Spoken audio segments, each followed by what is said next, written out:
अच्छा, यहाँ पे एक स्टेटमेंट आती है, देखो यहाँ पे एक कंट्री का नाम दिख रहा होगा, चाइना। तो चाइना एक डंपिंग करता है एक प्रोडक्ट की, बड़ी बार वो एग्जाम्पल मैंने आपको बताया, स्टील। तो अब स्टील जब बनता है तो आपको आयरन भी चाहिए होता है। आयरन के रिजर्व्स वैसे तो इंडिया में भी हैं, पर कुछ अच्छी क्वालिटी के हैं, कुछ उतनी अच्छी क्वालिटी के नहीं है।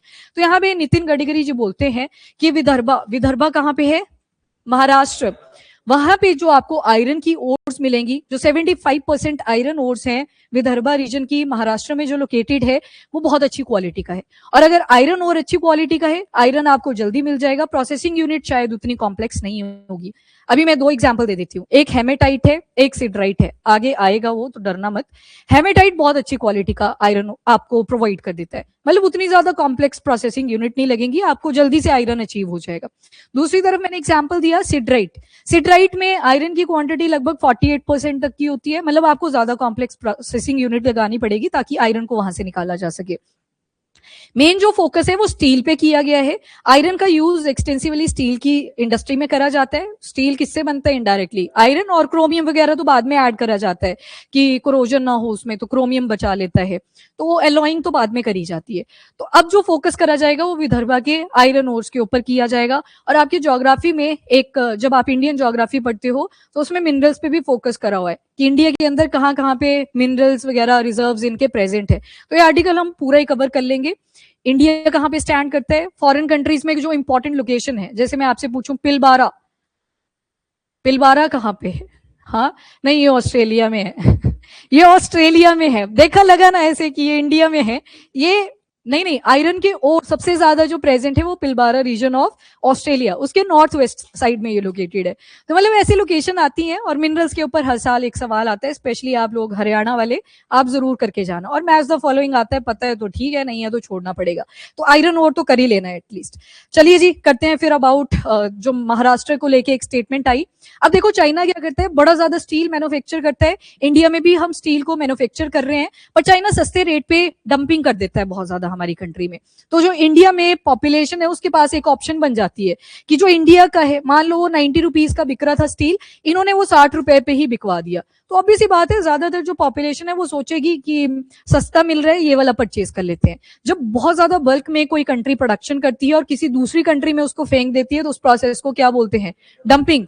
और इसको फाइंड आउट करने के लिए, इन्वेस्टिगेशन करने के लिए एक टीम बिठाई जाती है जिसको बोलते हैं एंटी डंपिंग इन्वेस्टिगेशन टीम। और उनके ऊपर लगाई जाती है, जो डंप कर रहे हैं, एंटी डंपिंग ड्यूटीज।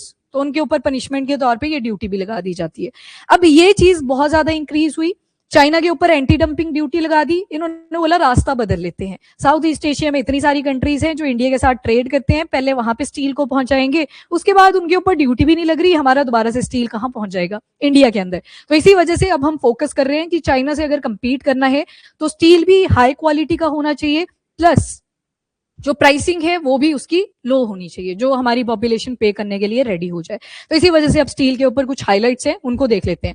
सबसे पहले तो मिनरल वेल्थ, ये सिर्फ विदर्भा रीजन की ही बात हो रही है। 75% जो महाराष्ट्र का मिनरल है वो विदर्भा में ही लोकेटेड है। विदर्भा जो रीजन आता है, और कोल की एक कंपनी है that is western coalfield limited, उसके हेडक्वार्टर्स भी विदर्भा में ही लोकेटेड है।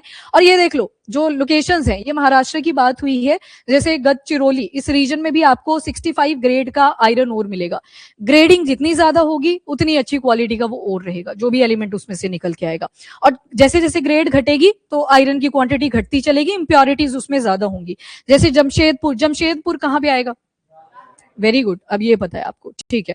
तो यहाँ पे 55 ग्रेड का आपको आयरन मिलता है। तो मतलब कम, जो क्वालिटी वाइज अगर देखोगे कौन सा बेटर क्वालिटी का है, ये वाला गढ़चिरौली, जितनी ज्यादा ग्रेडिंग उतनी अच्छी क्वालिटी रहेगी, ये वाला दिमाग में बिठा लेना।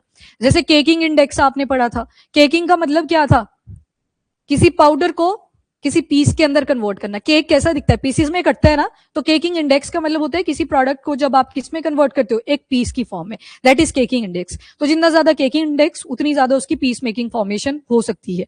तो ये वैसे ही यहाँ पे आपने पढ़ा ग्रेड। ग्रेड क्या रिप्रेजेंट करता है? जितना ज्यादा ग्रेड होगा उतनी अच्छी उसकी क्वालिटी अच्छी होगी। Steel hub potential, Vidarbha region को बोला कि यहाँ पे ठीक ठाक स्टील की प्रोडक्शन हम कर सकते हैं, वो भी क्वालिटी को इंश्योर करते हुए, क्योंकि आयरन ही अच्छी क्वालिटी का मिल रहा है। और साथ में अगर हब बनाते हैं तो जो चाइनीज स्टील डंप हो रहा है हमारी कंट्री के अंदर, उसको भी टैकल करा जा सकता है, क्योंकि आपको प्रोडक्शन मास स्केल पे करनी पड़ेगी। मतलब अगेन किस सेक्टर पे फोकस कर रहे हैं? Secondary sector. इवन जब आपने अपना इकोनॉमिक सर्वे का फर्स्ट पेज देखा था, इस बार क्या बना था उस पे? डब्बे डब्बे लगाए थे ना पूरे इंडिया के अंदर। तो ट्रेड की बात करी थी, मैन्युफैक्चरिंग की बात करी थी, और साइड से एक एरोप्लेन भी जा रहा था, एविएशन इंडस्ट्री की बात करी थी। तो ये ध्यान रखना, इस बार हम सेकेंडरी सेक्टर पे काफी फोकस कर रहे हैं। अब 5 ऐसी डिस्ट्रिक्ट हैं जो इंडस्ट्रियल ग्रोथ के लिए सबसे अच्छी मानी जाती है। लगभग आपको आइडिया भी लग रहा है सेंट्रल सी बेल्ट की ही बात होगी। तो जैसे चंद्रपुर आ गया, ये क्या था, हाँ चलो ठीक है, गोंदिया आ गया, नागपुर आ गया, वार्धा आ गया, महाराष्ट्र की ही बात हो रही है। इन लोकेशन पे क्लस्टर्स बनाए जा सकते हैं। जैसे आपको एक चीज याद होगी, डेडिकेटेड केमिकल पार्क्स, याद है ये वर्ड?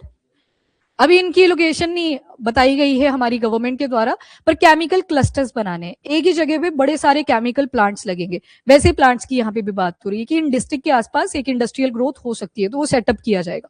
इकोनॉमिक डेवलपमेंट एम, तो फार्मर की प्रॉब्लम्स राइज कर सकती हैं जब आप एक इंडस्ट्रियल सेक्टर इस एरिया में बनाओगे। ऑब्वियसली बात है, कुछ एरिया फार्मर का भी डेडिकेटेड होगा, आपको उनकी माइग्रेशन करवानी पड़ेगी, पर कुछ शर्तें भी होंगी उनकी कि हम क्या करेंगे हमारी जमीन से आप जब हटाओगे। प्रोटेस्ट भी आपको दिखेंगे, जो कि बिकते हुए भी दिखेंगे, कोई बात उनकी बाद में होगी भी नहीं। तो इनको बोला है कि उनके लिए एम्प्लॉयमेंट जनरेशन भी हो जाएगी, एम्प्लॉयमेंट अपॉर्चुनिटी। अच्छी नोट पे बताया गया है। इन शॉर्ट, कोई हमें अपनी जमीन से हटाएगा तो हमको अच्छा लगेगा? नहीं लगता है। आपकी चाहे जो घर है वो कितने वल्नरेबल एरिया में है, आप अपनी जमीन को नहीं छोड़ पाते हो। उसके बाद मेमोरेंडम ऑफ अंडरस्टैंडिंग साइन कर दिए गए हैं, ताकि ये जो विदर्भा रीजन है इसका बेटर यूटिलाइजेशन करा जा सके, और सिर्फ एक सेक्टर पे ज्यादा फोकस करा जाएगा, that is steel. Actionable project पे फोकस किया हुआ है।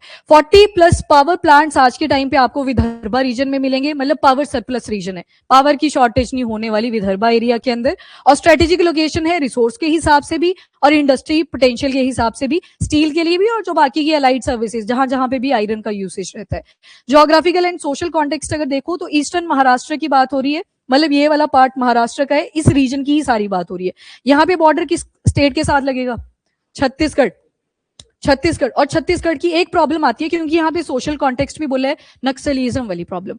जहां पे रिसोर्सेज अवेलेबल होते हैं वहां पे ये सारी प्रॉब्लम्स भी इमर्ज कर जाती है। तो सोशल कॉन्टेक्स्ट में यही बोला कि एक तो एग्रीकल्चरल डिस्ट्रेस की प्रॉब्लम आ सकती है, लोगों के खेत वगैरह होंगे, एक प्रॉब्लम। दूसरा, फार्मर सुसाइड्स।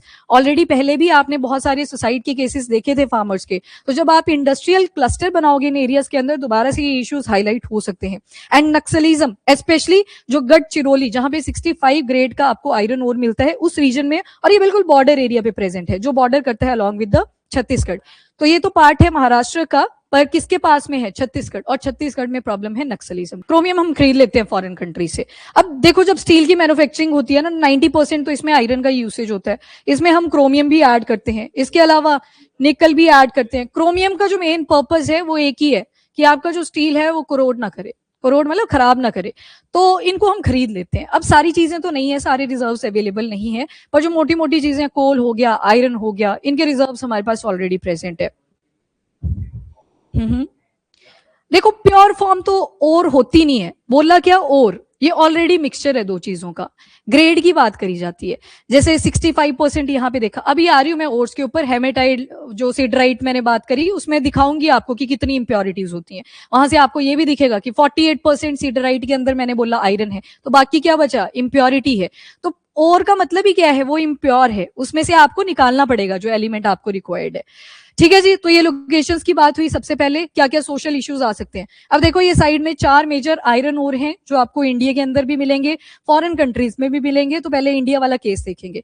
तो सबसे पहले टाइप्स ऑफ आयरन ओर, जो स्पेसिफिक 4 टाइप्स आती हैं उनको आपने ध्यान में रखना है। ये जो ओर के अंदर क्या क्या इंप्योरिटी है आपके स्टेट एग्जाम में पूछ ली जाती है। सब में देखोगे अगर तो ऑक्साइड ही आपको दिखाई दे रहा है।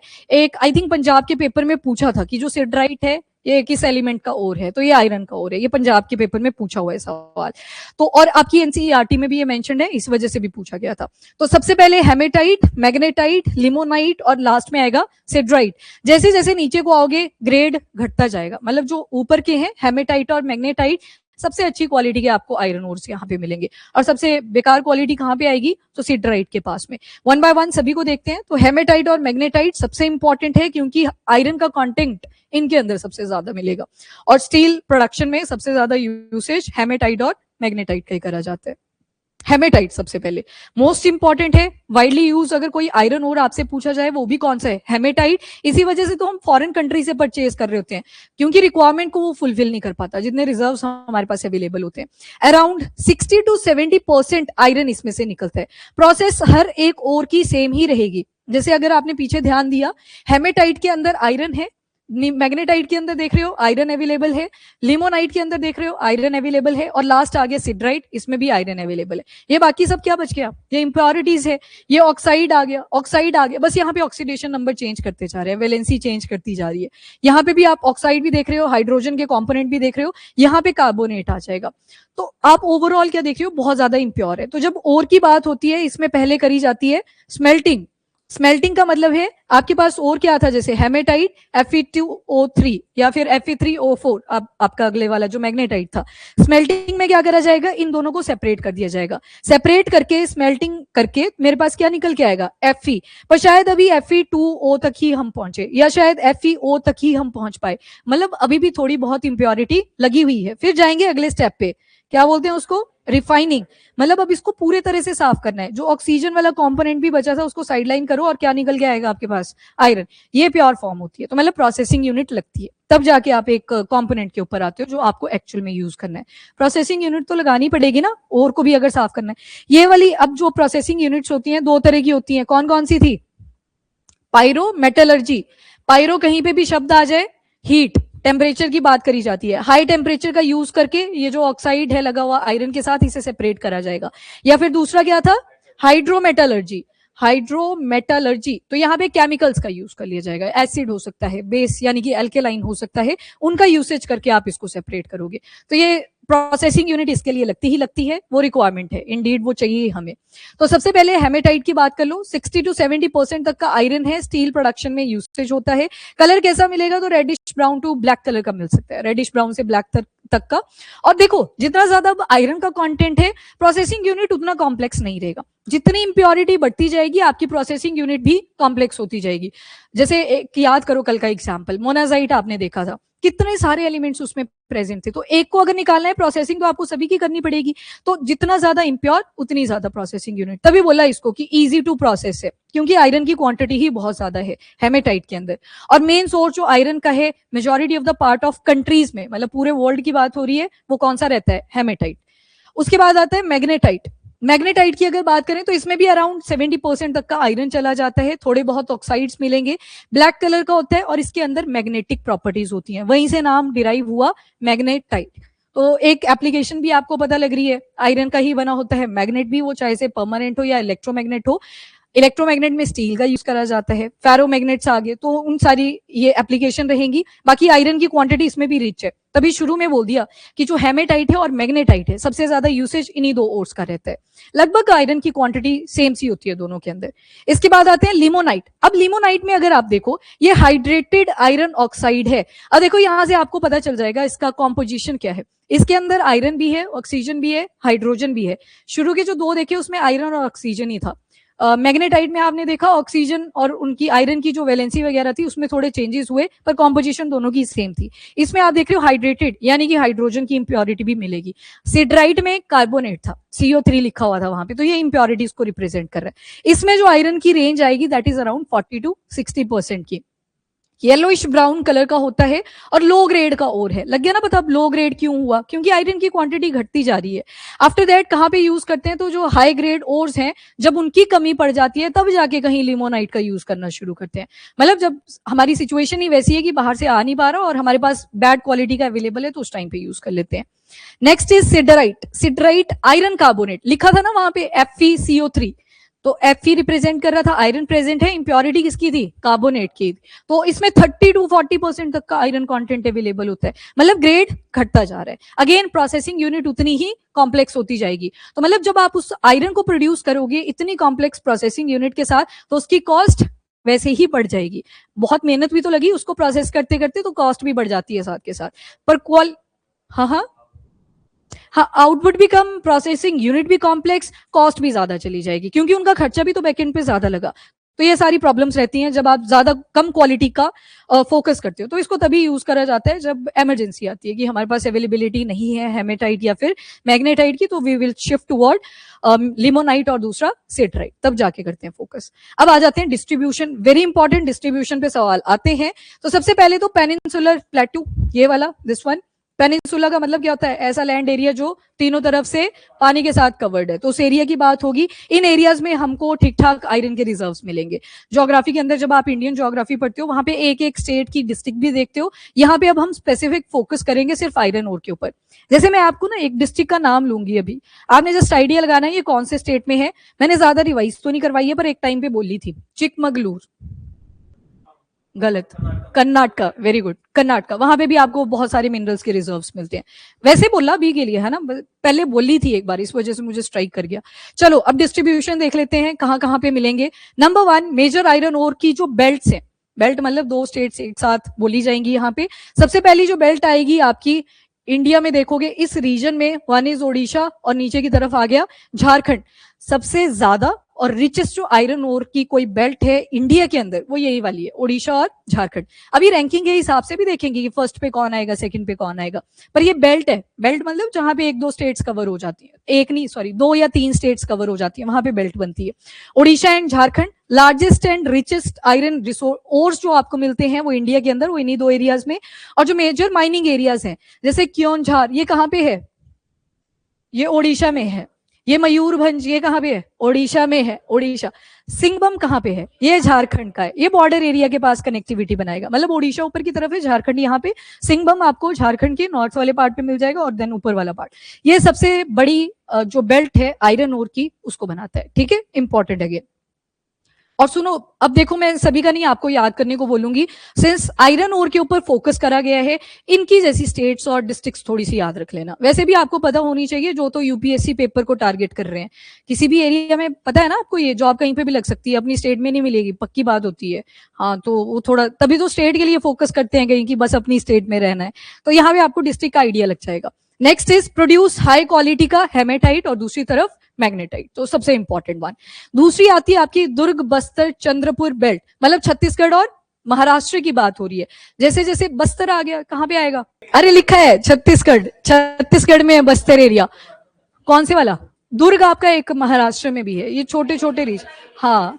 और सुनो, ये नक्सलाइट एरिया है, अभी पढ़ के आया ना आप सोशल इशू, वो बस्तर एरिया सबसे ज्यादा पॉपुलर था नक्सलिज्म के लिए। और नक्सलिज्म ने यही लोकेशन क्यों चूज करी? क्योंकि यहाँ पे आयरन के रिजर्व थे। हाँ, तो तस्करी तभी होगी ना जब रिसोर्सेज होंगे वहां पे अवेलेबल, तो इसी वजह से ये बस्तर चूज करा गया था। हाँ, अब तो डिग्रेडेशन हो चुका है, एक दिन हमने किया था। हाँ, अब उतनी नहीं बची है पेस। रिसोर्सेज तो बड़े सारे अवेलेबल हैं, एक स्टेट की बात करेंगे। ये सैंडलवुड ऐसे नहीं, मेरे को घुमाओ तुम। अच्छा, आगे आगे आ जाओ। यहाँ पे भी आपको हाई ग्रेड का हेमेटाइट मिल जाएगा, जिसमें 60 to 70% तक का आयरन अवेलेबल है। और डोमेस्टिक यूज प्लस एक्सपोर्ट के लिए ये वाला एरिया यूज करा जाता है। नेक्स्ट इज बेलारी, चित्रदुर्ग और चिकमगलूर। ये आ गई आपकी कर्नाटका वाली बेल्ट। चिकमगलूर याद रख लेना, बहुत बार इस पे सवाल आए हैं। कर्नाटका, हाँ बिल्कुल। तो इसी बेल्ट को एक और नाम भी दिया जाता है, तुमाकुरु बेल्ट। और यहाँ पे भी आपको हेमेटाइट, मैग्नेटाइट दोनों के ओर्स मिल जाएंगे। मतलब ओर्स प्रेजेंट है हमारे पास, जो हाई क्वालिटी का ओर होना चाहिए हमारे पास आयरन का, वो अवेलेबल है। तो रॉ मटेरियल की तरह इससे यूज करा जाता है जितने भी स्टील प्लांट आपके सदर्न पार्ट ऑफ इंडिया में लोकेटेड है। तो एक बेल्ट ये बन, अब देखो पेनिनसुला लिखा था ना, तो मतलब सारे पार्ट्स आ जाएंगे लगभग। वो बेल्ट्स बना रहे हैं जहां जहां पे आपको आयरन के रिजर्व्स मिलेंगे। नेक्स्ट इज महाराष्ट्र और गोवा की बेल्ट। यहाँ पे भी आपको ठीक ठाक डिपॉजिट मिलेंगे, पर लो ग्रेड ओर के। मतलब यहाँ पे बात हुई है लिमोनाइट और सिडराइट, तो लो क्वालिटी के ओर्स आयरन यहाँ पे अवेलेबल है। तो जैसे जैसे ऊपर को आ रहे हो, अब महाराष्ट्र और गोवा की तरफ को क्वालिटी थोड़ी घट गई, ग्रेड जो था वो डिक्रीज कर गया। पर जो बाकी के आपने देखे, उड़ीसा झारखंड वाला देखा, देन छत्तीसगढ़ महाराष्ट्र देखा, उसके बाद कर्नाटका वाला रीजन देखा, वहां पे आपको हाई क्वालिटी का आयरन ओर मिला था, मतलब हेमेटाइट और मैग्नेटाइट वाला। हाँ, लगी भी है। अभी लिखा था ना WCL, जो वेस्टर्न कोलफील्ड लिमिटेड है, उनका इंफ्रा लगा है। ये क्लस्टर बनाने की बात कर रहे हैं कि ज्यादा स्टील हम प्रोड्यूस कर सकें विद इन इंडिया। वो जो डंपिंग वाली प्रॉब्लम आ रही है ना बार बार चाइना को लेके, फिर ऑल्टरनेटिव रूट्स फाइंड आउट कर रहा है, तो उसको थोड़ा टैकल करना है। इसी वजह से विदर्भा को थोड़ा ज्यादा हाईलाइट कर दिया। ये तो अब मतलब साइडलाइन हो गया टॉपिक, ये ज्योग्राफी के हिसाब से देख रहे हैं, अब हम सारी चीजों को देख रहे हैं यहाँ पे। Then there comes Odisha. सबसे ज्यादा अगर पूछा जाए लार्जेस्ट प्रोड्यूसर इंडिया के अंदर कौन सा है, तो इंडिया में जो 50% प्रोडक्शन है वो आएगी फ्रॉम ओडिशा। तो नंबर 1 बेल्ट पे आपने यही देखा था ना, ओडिशा से गए थे आप, तो नंबर 1 पे ओडिशा ही है। हाई ग्रेड का हेमेटाइट आपको यहाँ पे मिल जाएगा, मतलब आयरन की क्वांटिटी जिसमें ज्यादा है। क्योंझर रीजन, सुंदरगढ़, मयूरभंज, जजपुर, ये सारे एरियाज आपके ओडिशा में लोकेटेड है, जहां जहां पे आयरन के रिजर्व्स प्रेजेंट है। और सप्लाई किसको करते हैं, तो रौरकेला स्टील प्लांट आपने सुन रखा है। एक्सपोर्ट कौन से पोर्ट के जरिए करता है, पैरादीप पोर्ट। याद है ना 12 मेजर पोर्ट देखे थे, अब 14 हो चुके हैं, पर 14 में से 12 वही वाले ऑपरेशनल है, ऑपरेशनल अभी भी 12 ही है। तो ये वाला देख लेना, पैरादीप पोर्ट से ये एक्सपोर्ट भी करते हैं। ये वाला इंडिया का प्लांट आ गया और एक्सपोर्ट भी कर रहे हैं दूसरी कंट्रीज को। देन नंबर 2 पे बेल्ट में याद करो ओडिशा, छत्तीसगढ़ लिखा था ना आगे, तो नंबर 2 पे आ जाएगा छत्तीसगढ़। सेकंड लार्जेस्ट जो प्रोड्यूसर है, अराउंड 15 to 18% जिनकी कॉन्ट्रीब्यूशन रहती है, वो छत्तीसगढ़ से ही है।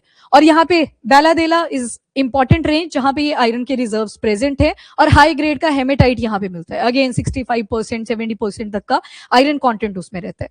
और उसके अलावा ये कौन से स्टील प्लांट को सपोर्ट करता है, हरियाणा में जैसे जमशेदपुर का आपने पढ़ा, ये सवाल आया है एक बार, हरियाणा थोड़ा करता है टारगेट इनको मिनरल्स वाले क्वेश्चन को, तो आप देख लेना एक बार। ये भिलाई जो स्टील प्लांट है उसको फोकस करता है, वहां पे ज्यादा रॉ मटेरियल ये प्रोवाइड करते हैं छत्तीसगढ़। एंड देन आते हैं कर्नाटका। कर्नाटका में अगर देखें जो southern part of Indian producer है, उसमें पहले पे कर्नाटका आगे ना नीचे की तरफ को, वहां पे महाराष्ट्र और छत्तीसगढ़ के बाद आप कहाँ गए थे, कर्नाटका।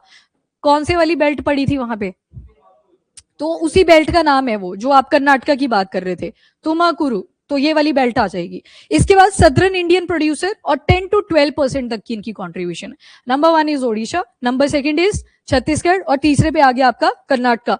चिकमगलूर आ गया, देन चित्रदुर्ग आ गया, देन तुमाकुरु, ये वाली बेल्ट इसको मेनली बोल दिया जाता है, यहाँ पे सबसे ज्यादा आयरन के रिजर्व्स मिलेंगे, तो ये माइनिंग बेल्ट आ गई। और यहाँ पे भी हेमेटाइट और मैग्नेटाइट ही अवेलेबल था। अब आपको ऊपर की तरफ जाना है, महाराष्ट्र एंड गोवा, वहां पे आपने क्या देखा, वहां पे आपने लो क्वालिटी का देखा, वो तब यूज करा जाता है जब इमरजेंसी में आता है। महाराष्ट्र के विदर्भा वाले एरिया में अगर जाओगे तो वहां पे आपको हाई क्वालिटी का मिल रहा है, हेमेटाइट और कौन सा, मैग्नेटाइट। एक आ गया झारखंड, झारखंड में भी कोल के रिजर्व्स भी अवेलेबल हैं, आयरन के रिजर्व्स भी अवेलेबल हैं।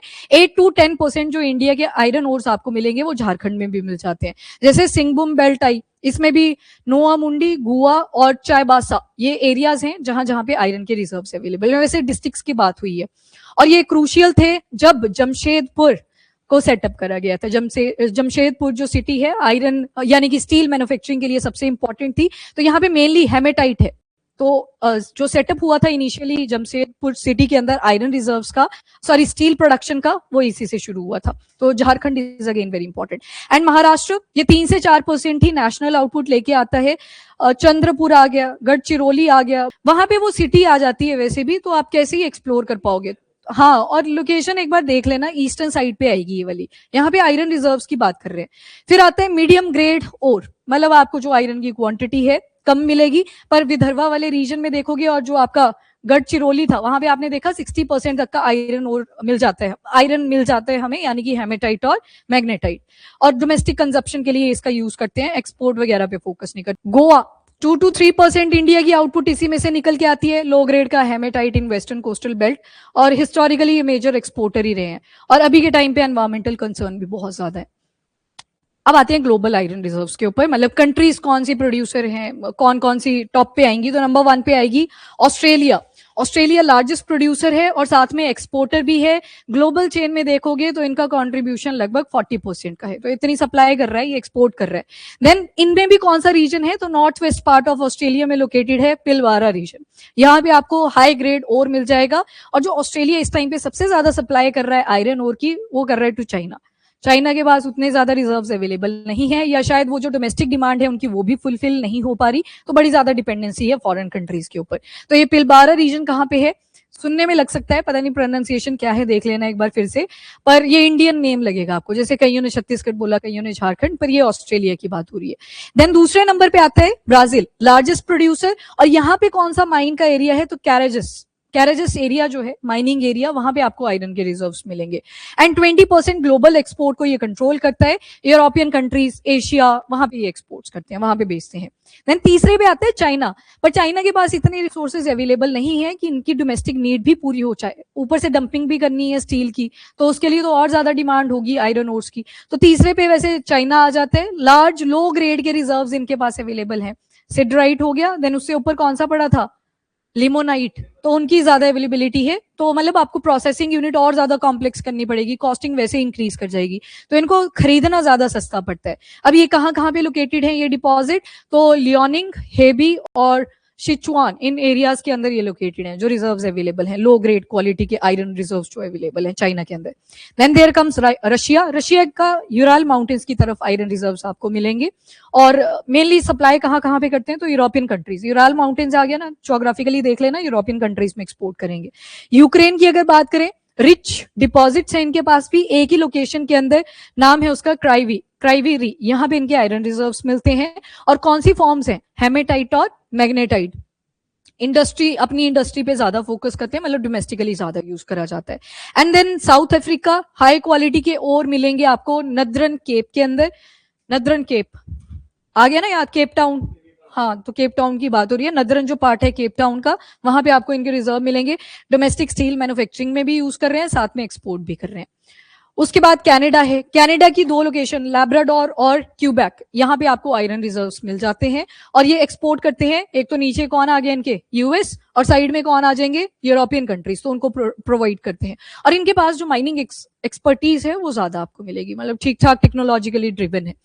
स्वीडन की अगर बात करें, हाई ग्रेड का मैग्नेटाइट इनके पास भी है। लोकेशन याद रख लेना, किरूना एंड गैलीवेयर, किलूना एंड गेलीवेयर, यहाँ भी आपको स्वीडन के अंदर हाई क्वालिटी का आयरन ओर अवेलेबल मिलता है। और सबसे ज्यादा इंपॉर्टेंस यूरोप की स्टील मैन्युफैक्चरिंग में ये कंट्रीब्यूशन करते हैं। और बाकी की अफ्रीकन कंट्रीज बहुत सारी हैं जहां जहां पे अनटैप्ड रिजर्व्स भी हैं, मतलब जिन्हें अभी छुआ भी नहीं गया है, उनकी माइनिंग हो सकती है, एक्सप्लॉइटेशन हो सकती है। जैसे लाइबेरिया आ गया, गिनी आ गया, मॉरिटेनिया आ गया, यहाँ पे अनटैप रिजर्व्स आपको मिलते हैं। गिनिया का एक लोकेशन है सिमनदो, सिमनदो में टैपिंग कर दी गई है, एक्सप्लॉइटेशन हो चुकी है आयरन रिजर्व्स की। बाकी की जो कंट्रीज के पार्ट, गिनिया भी लिखा है, पर एक लोकेशन बता दी जहां पे ऑलरेडी माइनिंग वगैरह चल रही है, दैट इज सिमंदो। यूज क्या रहता है आयरन ओर का, तो एक आ गई एप्लीकेशन स्टील प्रोडक्शन। 90% जो आयरन के ओर्स हैं वो इसी में यूटिलाइज हो जाते हैं, 90%, तो काफी ज्यादा कंट्रीब्यूशन है।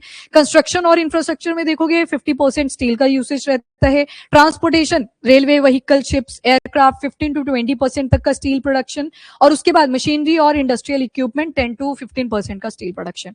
आयरन ओर से तो पहले यही प्रोडक्ट बनेगा ना, फिर बाकी के इंफ्रास्ट्रक्चर में आप इसका यूसेज करोगे। और एनर्जी और पावर सेक्टर, पाइप्स बनानी है, पाइपलाइन बनानी है, टर्बाइन बनाने हैं, एवरीथिंग जो भी मशीन्स के अंदर यूज होता है वहां पे। देन डिफेंस और स्ट्रेटेजिक यूजेस रहेंगे, जैसे शिप्स बनाने हैं, वेपन्स बनाने हैं, टैंक्स बनाने हैं। देन कंज्यूमर गुड्स, अप्लायंसेज आ गए, पैकेजिंग, हाउस होल्ड आइटम्स आ गई, 10% स्टील इनमें भी यूज होता है। एंड देन केमिकल और एलाइड इंडस्ट्री, तो जब सेटअप करोगे वहां पे, तो वहां पे भी आपको क्या चाहिए होगा, स्टील। जैसे सीमेंट आ गया, पिगमेंट्स आ गया, पेंट्स आ गए, फर्टिलाइजर आ गए, तो हर जगह पे आयरन की कॉम्पोजिशन भी होती है ना फर्टिलाइजर्स के अंदर, तो उसकी बात करी गई है। तो आयरन ओर की इतनी ज्यादा यूसेज रहती है हमारे इंडस्ट्री के अंदर। तो सिग्निफिकेंस क्या निकल के आया, इंडस्ट्रीज की अगर ग्रोथ करनी है, अर्बनाइजेशन की तरफ जाना है, इंफ्रास्ट्रक्चर डेवलप करना है, इकोनॉमिक ग्रोथ और जीडीपी में कंट्रीब्यूशन करवाना है, यानी कि ग्रोथ की बात हुई है, और डायरेक्ट और इनडायरेक्ट इंप्लॉयमेंट जनरेट करवानी है, सब जगह पे आयरन ओर की अवेलेबिलिटी आपको मिलेगी। ये थोड़ा सा कनेक्ट कर लेना, कैसे किस पर्सपेक्टिव से बोला। मेजर सोर्स है एक्सपोर्ट अर्निंग का भी, और साथ में ट्रेड बैलेंस करने में भी हेल्प आउट करता है कि बेचेंगे तो ठीक ठाक इनकम हमें आ जाती है, पैसे का इनफ्लो हो जाता है। स्ट्रेटेजिक और डिफेंस सेल्फ रिलायंस भी इस पे देखी जाती है, जैसे टैंक्स, शिप्स, वेपन्स की बात करी।